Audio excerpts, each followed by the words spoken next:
வணக்கம் மக்களே, welcome back to நேற்று இன்று நாளை. இன்னைக்கு நம்ம வீடியோவில் சீசி பேக்டு பாஸ்தா வித் வெஜிடபிள்ஸ் தான் பண்ண போகிறோம். அதாவது பாஸ்தாவை வெஜ்ஜீஸ் அதுக்கப்புறம் சீஸ் போட்டு நம்ம சாஸ் குத்தி பேக் பண்ண போகிறோம்.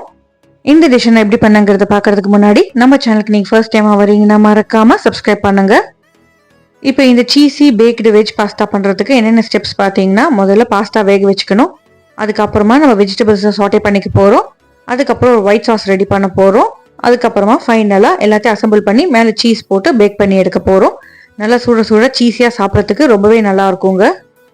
முக்கியமாக பசங்க ரொம்ப விரும்பி சாப்பிடுவாங்க. நீங்கள் இந்த டிஷ்ஷை ஹெல்த்தியாக பண்ணணும்னு நினச்சிங்கன்னா நார்மல் பாஸ்தாக்கு பதிலாக வீட் பாஸ்தா யூஸ் பண்ணிக்கோங்க. அதுக்கப்புறமா ஒயிட் சாஸ்லேயுமே நம்ம மைதாக்கு பதிலாக கோதுமை யூஸ் பண்ணிக்கலாம். நிறைய காய்கறிகள் போட்டு பண்ணிங்கன்னா கொஞ்சமாக சாப்பிட்டாலுமே உங்களுக்கு ரொம்ப ஃபில்லிங்காக இருக்கும். முதல்ல நம்ம பாஸ்தா வேக வச்சுக்க போகிறோம். பாஸ்தா வேக வைக்கிறதுக்காக பெரிய கடாயில் தாராளமாக தண்ணி சேர்த்துட்டு கொஞ்சமாக உப்பு, ஒரு ஸ்பூன் எண்ணெய் சேர்த்துக்கலாம். தண்ணி நல்லா தளன்னு கொதிக்கும் போது நம்ம அதில் பாஸ்தா சேர்த்துட்டு பாஸ்தா சாஃப்ட் ஆகிற வரைக்கும் கொதிக்க விட்டுக்கணும். வெந்ததுக்கு அப்புறமா பாஸ்தா மட்டும் தண்ணியிலேருந்து வெளியே எடுத்துட்டு எக்ஸஸ் வாட்டரை ட்ரெயின் பண்ணிட்டு பாஸ்தா ஃபர்தராக குக் ஆகிறத ஸ்டாப் பண்ணுறதுக்காக நம்ம கோல்டு வாட்டரில் வாஷ் பண்ணிட்டு 1-2 டீஸ்பூன் எண்ணெய் சேர்த்து டாஸ் பண்ணி வச்சோன்னா ஒட்டாமல் இருக்கும். பாஸ்தா வேக வச்ச தண்ணியை கீழே கொட்டிடாதீங்க. அதே வெந்நீர்லேயே நம்ம சோயா சங்க்ஸை குக் பண்ணிக்கலாம். அந்த வெந்நீரை மறுபடியும் நீங்கள் அடுப்பை ஆன் பண்ணிவிட்டு அதில் சோயா சங்க்ஸ் போட்டு சாஃப்ட் ஆகிற வரைக்கும் கொதிக்க விட்டிங்கன்னா போதும். தண்ணி எல்லாத்தையும் ட்ரெயின் பண்ணி சோயா மட்டும் தனியாக எடுத்து வச்சு சாப் பண்ணிக்கலாம். இப்போ நம்ம செகண்ட் ஸ்டெப் பண்ண போகிறோம். அதாவது வெஜ்ஜீஸ் எல்லாம் சாட்டே பண்ண போகிறோம்.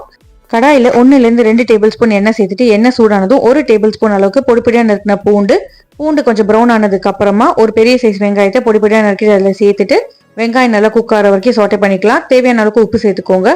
இப்போ ப்ராக்கோலி நல்லா குட்டி குட்டி ஃப்ளோரட்ஸாக கட் பண்ணிவிட்டு வெந்நீரில் போட்டு எடுத்தீங்கன்னா க்ளீன் ஆகிடும். ப்ராக்கோலி வெங்காயம் ரெண்டுத்தையும் நல்லா குக் பண்ணிக்கலாம். ப்ராக்கோலி பொறுத்த வரைக்கும் ரொம்ப ஓவர் குக் பண்ணக்கூடாது, ஜஸ்ட் ஃப்ளாஷ் ஃப்ரை தான் பண்ணணும். அடுத்ததாக இதுலேயே நான் 2 கேரட்டை மெலிசாக துருவிட்டு சேர்த்துருக்கேன். நம்ம பீலர் இருக்கு இல்லையா, அதை வச்சு நீங்கள் கேரட்டை சீவினிங்னாலே உங்களுக்கு இது மாதிரி மெலிசாக வந்துடும். டக்குன்னு உங்களுக்கு குக் ஆகிடும்.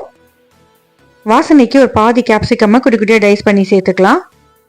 இப்போ இது எல்லாத்தையும் 1 to 2 மினிட்ஸ்க்கு நீங்கள் ஃப்ளாஷ் ஃப்ரை பண்ணாலே உங்களுக்கு குக் ஆகிடும். நம்ம எல்லாத்தையுமே நல்லா மெலிசாக தான் கட் பண்ணியிருக்கோம். ஃபைனலாக வெஜ்ஜீஸை கொஞ்சம் ஹெவியாக ஆக்கிறதுக்காக நம்ம குக் பண்ணி சாப் பண்ணி வச்சிருக்கிற சோயா சங்க்ஸை சேர்த்துக்கலாம். நிறைய சோயா சங்க்ஸ் சேர்க்கும் போது நம்மளுக்கு ரொம்ப ஃபில்லிங்காக இருக்கும். ப்ளஸ் உங்களுக்கு ப்ரோட்டீனுமே நிறைய கிடைக்கும். அதனால தான் நான் இதில் நிறைய சோயா சங்க்ஸ் சேர்த்துருக்கேன். 1/2 கப் அளவுக்கு சோயாவை நான் குக் பண்ணி எடுத்துட்டு தண்ணி எல்லாத்தையும் புழிஞ்சிட்டு சாப் பண்ணி இதில் சேர்த்துருக்கேன். எல்லாத்தையும் நல்லா கலந்து விட்டுக்கோங்க. தேவைப்பட்ட உப்பு சேர்த்துக்கோங்க. நம்ம சீசனிங் சேர்த்துக்க போகிறதுனால அதுலேயே கொஞ்சம் உப்பு இருக்கும். ஸோ உப்பு பார்த்து சேர்த்துக்கோங்க. 2 டீஸ்பூன் அளவுக்கு ஆரிகானோ சீசனிங் இதிலே சேர்த்துட்டு நல்லா கலந்து விட்டுட்டு நம்ம எடுத்து வச்சுட்டோம்னா நம்மளோட வெஜ்ஜீஸ் ரெடி ஆகிடும். வெஜ்ஜீஸை பொறுத்த வரைக்கும் இதுதான் சேர்க்கணும் அதுதான் சேர்க்கணும்னு எதுவும் இல்லைங்க. உங்களுக்கு எந்த வெஜ்ஜீஸ் வேணுமோ நீங்கள் சேர்த்துக்கலாம். நெக்ஸ்ட் நம்ம ஒயிட் சாஸ் ரெடி பண்ண போகிறோம். நல்லா ஹெவி பாட்டம் கடாயில் 2-3 டேபிள் ஸ்பூன் வெண்ணெய் சேர்த்துக்கலாம். வெண்ணெய் உருகிறதுக்கு முன்னாடியே இதில் ஒரு 4 டேபிள் ஸ்பூன் மைதா இல்லை கோதுமை மாவு சேர்த்துக்கோங்க. இந்த மாவை நீங்கள் இதை பட்டர்லேயே தான் குக் பண்ணணும். அப்போ தான் பச்சை வாசனை போகும். பட்டரில் இந்த மாவை ரோஸ்ட் பண்ணதுக்கு அப்புறமா நீங்கள் இதில் பால் சேர்த்துட்டு குக் பண்ணிக்கணும். பால் சேர்க்கும் போது அடுப்பை ஆஃப் பண்ணிவிடுங்க, இல்லைன்னா கட்டி தட்டிடும். நான் இந்த மாவோட அளவுக்கு 1/2 லிட்டர் பால் சேர்த்துருக்கேன். அப்போ தான் நம்மளுக்கு நிறைய சாஸ் கிடைக்கும். நீங்கள் பால் தண்ணி மிக்ஸ் பண்ணி கூட எடுத்துக்கலாம். கொஞ்சம் கொஞ்சமாக பால் சேர்த்துட்டு நல்லா மிக்ஸ் பண்ணி விட்டுட்டு விஸ்க் பண்ணிக்கோங்க. அப்போ தான் லம்ஸ் இல்லாமல் இருக்கும். லம்ஸ் எல்லாம் போனதுக்கு அப்புறமா மறுபடியும் நம்ம அடுப்பை ஆன் பண்ணிட்டு குக் பண்ணிக்கலாம். இன்கேஸ் உங்களுக்கு கலக்கும் போது லம்ஸ் வந்துடுதுன்னா கவலையே படாதீங்க. அப்படியே இதை ஆற வச்சுட்டு ஒரு பிளெண்டர் ஜாரில் சேர்த்துட்டு பிளெண்ட் பண்ணி எடுத்தீங்கன்னா உங்களுக்கு நல்ல க்ரீமியான சாஸ் ரெடி ஆகிடும். ஹேண்ட் பிளெண்டர் இருந்தால் கூட நீங்கள் அதுலேயே கூட மிக்ஸ் பண்ணிக்கலாம். ரொம்ப திக்காக எடுத்துனா தண்ணி இல்லைன்னா பால் சேர்த்துட்டு நீங்கள் கன்சிஸ்டன்சி அட்ஜஸ்ட் பண்ணிக்கோங்க. ஒரு 2 கொதி வந்ததுக்கு அப்புறமா இதில் நம்ம சீசனிங் சேர்த்துக்கலாம். சீசனிங் பார்த்தீங்கன்னா நீங்கள் பாஸ்தா சீசனிங், மிக்சட் ஹர்ப்ஸ் இல்லைன்னா ஆரிகானோ சேர்த்துக்கலாம். 1/2 டேபிள் ஸ்பூன் அளவுக்கு நான் பாஸ்தா சீசனிங் சேர்த்துருக்கேன். இந்த சாஸ்லேயே கொஞ்சமாக உப்பு சேர்த்துக்கலாம். தாராளமாக ஒரு சிட்டிக்கு அளவுக்கு உப்பு சேர்த்துக்கோங்க. கொஞ்சமாக காரத்துக்காக ரெட் சில்லி ஃப்ளேக்ஸ், அதுக்கப்புறம் ஃப்ரெஷ் பெப்பர் பொடி சேர்த்துட்டு நல்லா கலந்து விட்டுட்டோன்னா நம்மளோட ஒயிட் சாஸ் ரெடி ஆகிடும்.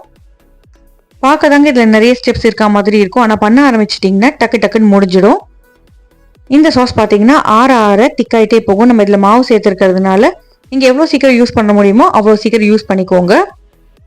அவ்வளோதாங்க. இப்போ நம்ம ஃபைனல் ஸ்டெப்பான அசம்பிளிக்கு வந்தாச்சு. அசம்பிள் பண்ணுறதுக்கு ஓவன் சேஃப் பாத்திரம் எடுத்துக்கோங்க. ஓவன் சேஃப் பாத்திரத்தில் கீழே பேஸில் நம்ம குக் பண்ணி வச்சுருக்கிற பாஸ்தா எடுத்துக்கலாம். பாஸ்தாவை பொறுத்த வரைக்கும் நீங்கள் எந்த ஷேப் வேணாலும் யூஸ் பண்ணிக்கலாம். நல்லா பேஸில் பாஸ்தாவை ஸ்ப்ரெட் பண்ணி விட்டதுக்கு அப்புறமா மேலே ஒரு லேயர் ஆஃப் வெஜ்ஜீஸை நம்ம சேர்த்துக்க போகிறோம். வெஜ்ஜீஸையுமே இதே மாதிரி ஸ்ப்ரெட் பண்ணி விட்டுக்கோங்க. இவ்வளோ பாஸ்தா இவ்வளோ வெஜ்ஜீஸ் தான் சேர்க்கணும்னு எந்த லிமிட்டும் இல்லைங்க. உங்களுக்கு எவ்வளோ வேணுமோ நீங்கள் அவ்வளோ சேர்த்துக்கலாம். நிறைய சாஸ் சேர்த்து பண்ணும்போது நம்மளுக்கு சாப்பிட்றதுக்கு நல்லா ஜூஸியாக இருக்கும். அதனால சாஸ் மட்டும் கொஞ்சம் தாராளமாகவே சேர்த்துக்கோங்க. இப்போ இந்த பாஸ்தா காய்கறிக்கு மேலே நம்ம பண்ணி வச்சிருக்கிற ஒயிட் சாஸை அப்படியே ஸ்ப்ரெட் பண்ணிக்கலாம். ஆல்ரெடி நம்மளுக்கு இந்த சாஸ் ஒரு க்ரீமினஸ் கொடுக்கும். இதுக்கு மேலே நம்ம சீஸ் சேர்க்கும் போது சாப்பிட்றதுக்கு சூப்பராக இருக்கும். வாசனைக்காக மேலே கொஞ்சமாக பாஸ்தா சீசனிங்கை நான் ஸ்ப்ரிங்கிள் பண்ணி விட்டுக்கிறேன்.